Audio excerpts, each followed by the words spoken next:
مساء الخير، ايه الاخبار؟ عاملين ايه؟ اللهم صل وسلم وبارك على سيدنا محمد وعلى اله واصحابه اجمعين. اهلا بيكم. الناس اللي لسه جداد عندي في القناه، انا سحر. يا رب الوصفات تكون خفيفه وتعجبكم. النهارده معانا وصفه بوريك باللحمه المفرومه. معانا كيلو لحمه. هننزل بيها على النار، وبعدين نحط فلفل اسود، ونحط قرفه. واحنا بنحب السبايسي فبنحب الشطه.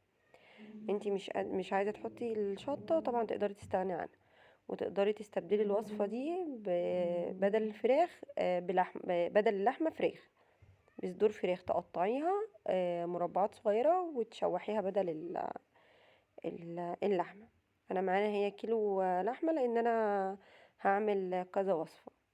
لكن انتي ممكن تعمليها بربع كيلو لحمه وتكتري البصل وتبقى معاكي اقتصاديه وحلوه جدا. هنا نزلنا بالبصل عليها، والبصل بعد ما يدبل بننزل بيها بطماطم فرمنا في خلاط بقى، في كبة، اللي انت عايزاه. بعد ما بننزل بقى بالبصل بننزل بالطماطم عليه. 5 طماطمات 6 طماطمات على حسب ما انت ما عايزه. وفي ناس بتستغنى اصلا عن الطماطم، بس الطماطم بتديها طعم وتست اعلى من هي تكون من غير الطماطم يعني. بتقلبيها، واول ما تدبل شويه بننزل بيها بالفلفل، فلفل الوان، فلفل سبايسي، فلفل رومي عادي. العبي في الوصفه زي ما انت عاوزه، كل البدائل متاحه ليكي. هنا معانا بقى بضايه، فلفل اسود، ملح. بنزل بيها بكوبايه لبن، وعليها نص كوبايه سمنه. ممكن تحطي سمنه، ممكن سمنه وزيت، ممكن نص سمنه زيت بس، زي ما انت عاوزه. يعني احنا اللي بنتحكم في الوصفه، زي ما احنا عاوزين تقدري تعملي. دي بقى بتكون التشريبة بتاعتنا اللي هنعمل بيها الجلاش او البوريك. بتحطيها كده ما بين الطبقتين، وبتنزلي باللحمة، وبتلفيها رول معاكي، وبترصيها في الصينية.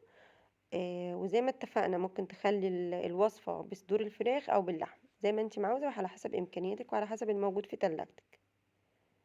بنعيد تاني، بنحط برضو بين ورقتين التشريبة، وبنحط من اللحمة، وبنلف رول وبنحط في الصينية.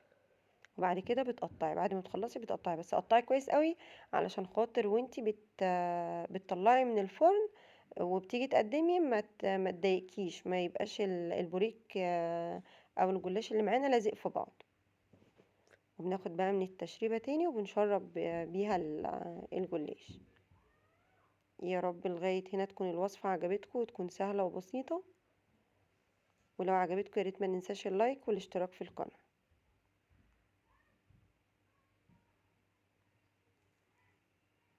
مع السلامة. باي باي.